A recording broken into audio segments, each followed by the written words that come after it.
Marionetas de hilo. Se dice que las marionetas de hilo, o los títeres inclusive, han nacido desde el inicio de la civilización. No solamente como un objeto de entretenimiento, sino también como un medio o forma de educación. Se cree que el nombre marioneta surgió en la Edad Media, ya que en ese momento los monjes y los sacerdotes usaban esta disciplina para enseñar a la gente sobre la historia del nacimiento de Jesús. El principal personaje, por supuesto, que era la Virgen María, y es de ahí donde viene el nombre marionetas o pequeñas marionas. Además se dice también de que el origen principal de las marionetas viene de la civilización egipcia, en Antinoe, donde en una ciudad construida muy cerca junto al río del Nilo, se encontró un diminuto teatro en el que se hallaron restos de cuerdas que servían para mover las figurillas articuladas con marfil. Este teatro estaba destinado más que nada a expresar el rito religioso.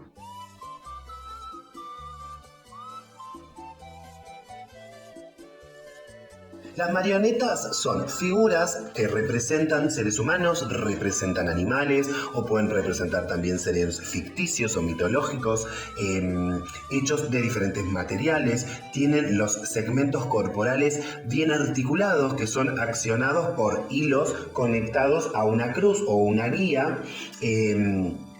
Que cada titiritero lo que hace es controlar los movimientos, el número de hilo y su disposición depende por supuesto de las exigencias de la acción que se requiera de cada personaje y o títere. Son manejados o pueden ser manejadas las marionetas por una o varias personas para dichas representaciones teatrales. El centro, la cabeza y las extremidades de las marionetas están, como les decía anteriormente, sujetadas por estos hilos y luego por un mando o una cruceta.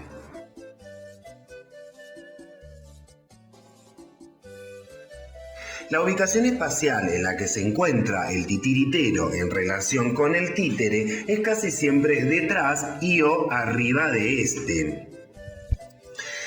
El espacio escénico, la representación es frontal, el títere debe ir apoyado en el suelo y los escenarios casi siempre suelen estar representados en un lugar popularmente denominado teatrillo o teatrino o viñón, que es un pequeño teatro en miniatura a la italiana, cuya estructura cumple la función de escenario al aire libre y también puede ocultar a los titiriteros, que no se vean básicamente los titiriteros, para generar la ilusión de que las marionetas viven por sí solas. Los materiales para recrear y construir una marioneta pueden ser muy variados, desde madera o caña, como se utilizaba por ahí originalmente, hasta de alambre y papel maché, o incluso también se pueden hacer de plástico o se pueden hacer de telas, lo que cada persona prefiera para crear la zona del cuerpo deseada y realizar los movimientos que cada uno desea. Para realizar los movimientos y que se genere esa situación, los hilos que vamos a necesitar en un principio eran hilos de hierro, que se utilizaba hilos de hierro para la cabeza e hilos de lino para lo que serían los hombros. Las crucetas pueden ir desde cruceta tipo checa, que es una cruz vertical, y después tenemos la cruceta alemana o percha alemana, que es de un tipo más bien horizontal. E incluso para algunos títeres se utiliza un trozo de madera para la manipulación de la parte de los pies, que generalmente lo que hace es desengancharse de la pieza central de la cruceta.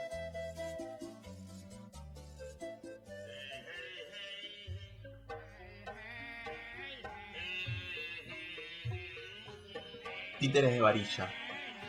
Los títeres de varilla nacieron en el siglo XI en el archipiélago de Indonesia, específicamente en las islas de Java y Bali, por eso también se los puede llamar o denominar títeres javanenses.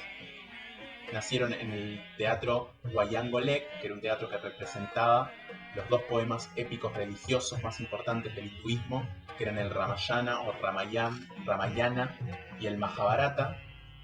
El espectáculo no es lo que se entiende en Occidente por representación teatral tradicional, sino que tiene un carácter más de evento social o de ritual. la obra dura varias horas o puede durar hasta días.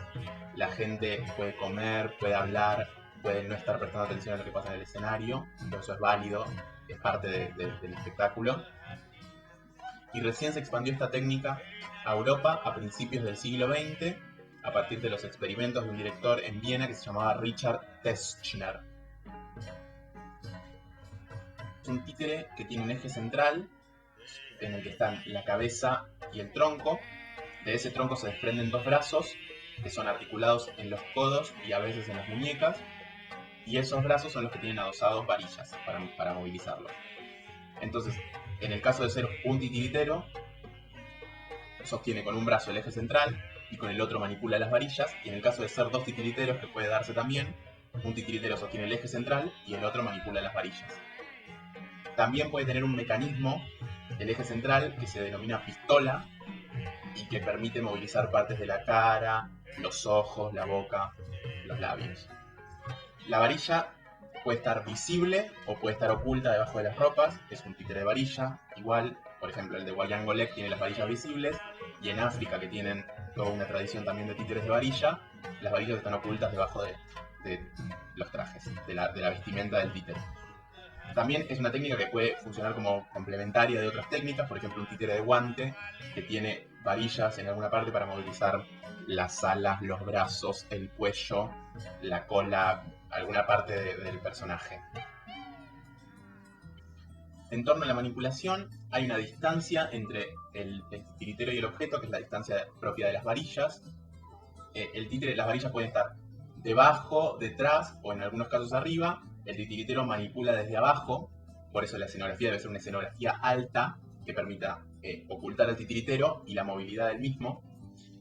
Es muy importante que el titiritero sostenga el eje del títere de una manera firme para que el títere no altere ni su nivel ni su verticalidad. Los materiales con los que el títere puede estar hecho son madera, metal, papel y cartón. En el caso de papel y cartón, sí se puede usar el mismo material como vestuario y puede estar pintado, pero en los cuatro casos el títere puede tener un vestuario hecho de tela. Es muy importante en ese caso que la tela en la zona del cuello no apriete demasiado para que la movilidad del cuello no quede restringida, y a su vez que apriete un poco el cuerpo para que el títere no luzca como un saco vacío, como un manojo de telas. También puede tener accesorios el títere en los brazos o en la cara que servirían para ocultar la varilla también. Servirían como un complemento para mantener oculta la varilla.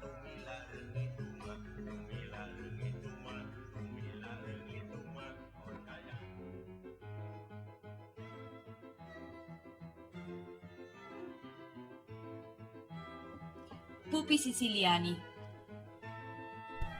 La ópera dei Pupi surge en Sicilia a principios del siglo XIX.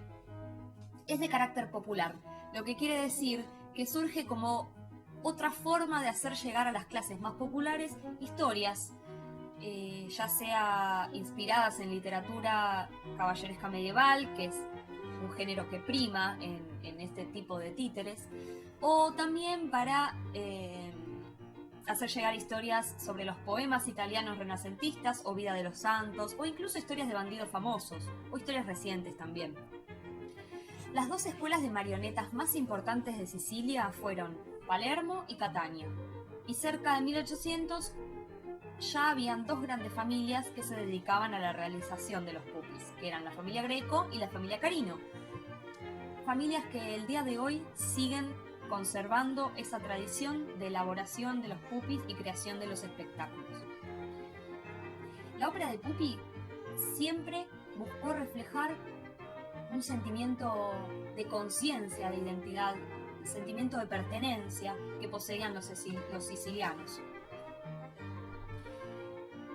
Las óperas del Pupi se representaban tanto en plazas públicas como en teatros, y para publicitar el espectáculo o para dar a conocer en qué escena del espectáculo se encontraban, principalmente para los que no llegaban a tiempo a ver el espectáculo, o en el caso de la realización en las plazas, uno pasaba y para enterarse de por dónde iba la historia, existían unos carteloni, que son unos lienzos pintados cuyo contenido eran los cuadros de las escenas que se representaban en el espectáculo.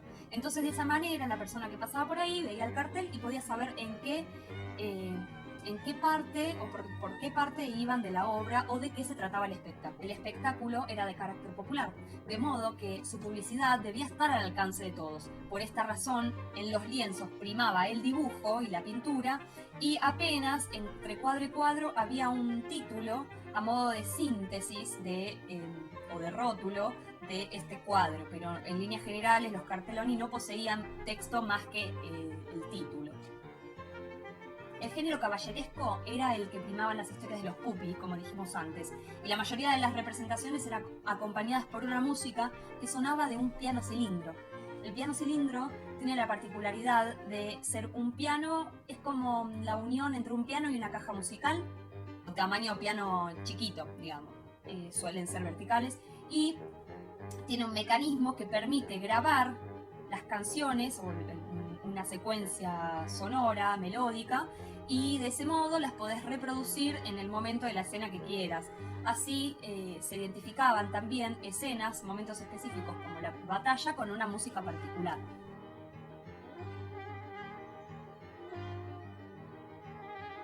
Son marionetas talladas en madera.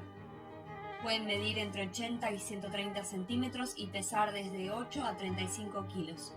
Algunos tienen articulaciones en sus rodillas y otros no. Están formados por una cabeza y un tronco a los cuales se les unen los brazos y las piernas. La característica mecánica de los pupi consta de varillas principales de hierro que son gruesas, una sostiene la cabeza y la otra sostiene el brazo derecho, que a su vez sostiene la espada, en líneas generales, sobre todo los pupi soldados. Y también hay hilos auxiliares que generalmente se utilizan para la mano izquierda y las piernas. Las piernas se articulan en general y se mueven libremente hacia adelante, pero en menor medida hacia atrás. Los brazos articulados al nivel de las manos y antebrazos se unen a las espaldas a partir de materiales acolchados, lo que le permite una mejor movilidad hacia varias direcciones. La cabeza está atravesada por una varilla, como anteriormente mencionamos, que posee dos ganchos, uno de los cuales está sujeto en la parte inferior, enganchado con los hombros, y el otro en la superior, que permite sujetar y controlar al títere. Los hilos de manipulación se unen cerca del gancho superior. Cuando se inclina la varilla principal hacia adelante o hacia atrás, el títere puede mirar hacia abajo o hacia arriba. Y con el gancho inferior, cuando se introduce en la cavidad del cuello, se permite que la varilla principal pueda girar sobre su eje. De esta manera, así, la cabeza del títere puede girar a la izquierda o a la derecha. La varilla principal dirige los pasos del títere. Y la varilla conectada a la mano derecha le permite a esta y a todo el brazo hacer movimientos enérgicos durante las escenas de, por ejemplo, batallas. Produce también gestos más precisos de los que se obtiene con el hilo. La mano derecha sostiene una espada, mientras que la izquierda sostiene un escudo.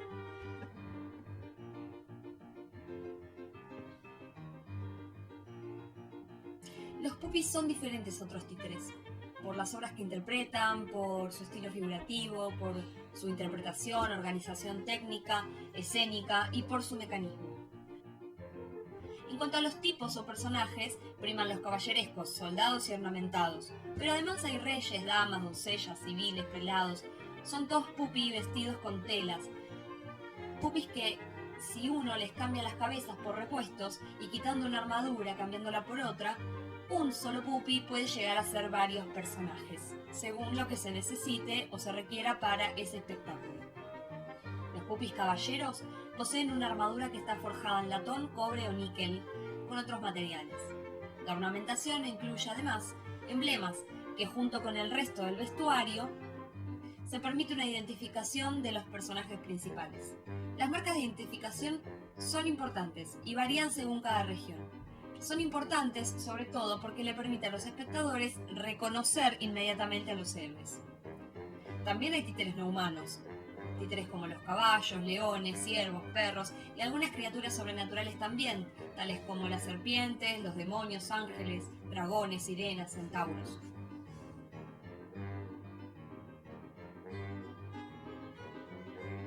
Respecto de la ubicación espacial del titiritero en relación al títere. Los pupi originalmente se manipulan con una mezcla de técnicas entre la técnica del títere de varilla, de origen oriental, y la técnica de la marioneta, que es de origen de los títeres de cuerda occidentales. Los puparos, o titiriteros, los manipulan desde arriba, manteniendo una distancia prominente que median las varas de hierro e hilos auxiliares.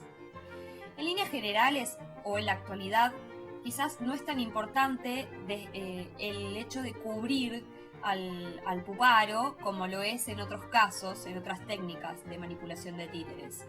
La forma de manipulación, la historia y demás hace que los vestidos, las armaduras forjadas, los detalles que poseen los pupis, junto con el espacio del fondo, que ya vamos a hablar, permiten que el espectador rápidamente se adentre en el mundo de los títeres, entre en el código de la ilusión de que el pupi cobró vida, y de ese modo, hoy por hoy, no se acude tanto al recurso de cubrir o tapar a los puparos. Sin embargo, en un principio, el espacio en el cual los personajes interactuaban era una suerte de caja a la italiana, parecida, pero con un techo abierto para permitir a los puparos manipular a los pupis sin ser vistos. Pero además poseía unas bambalinas por las que entran y salen los pupis y un fondo pintado. El fondo pintado es importantísimo porque el fondo va a ir cambiando acorde al espacio que se representa. Entonces va a pasar de ser castillo a ser la corte, ciudades amuralladas, lugares públicos, el bosque, jardines y otros paisajes. Todo depende de la historia que se esté narrando en ese momento. La música, el fondo pintado y los vestuarios de los pupis y los personajes pupis son fundamentales para la ambientación de la obra y del espectáculo, para generar ese código. Es como que el conjunto de esos elementos terminan de generar la ilusión de los pupis vivos.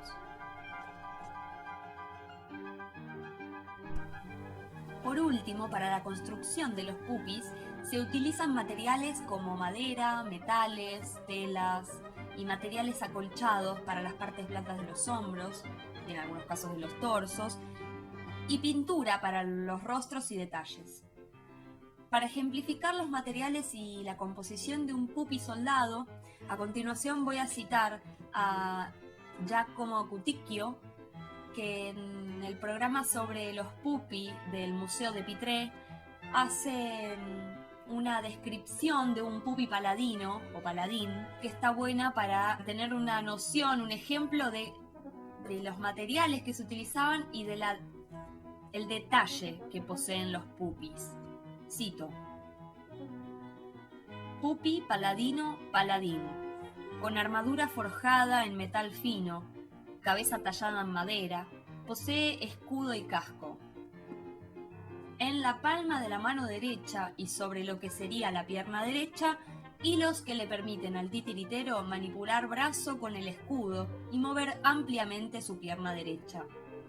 Sosteniendo la mano izquierda hay una varilla o vara alta como el largo de los hilos. Esta vara sostiene la mano que porta la espada de metal, permite mejor movilidad de este brazo más pesado que el escudo. El casco tiene una celada con bisagra y sostenida por un hilo.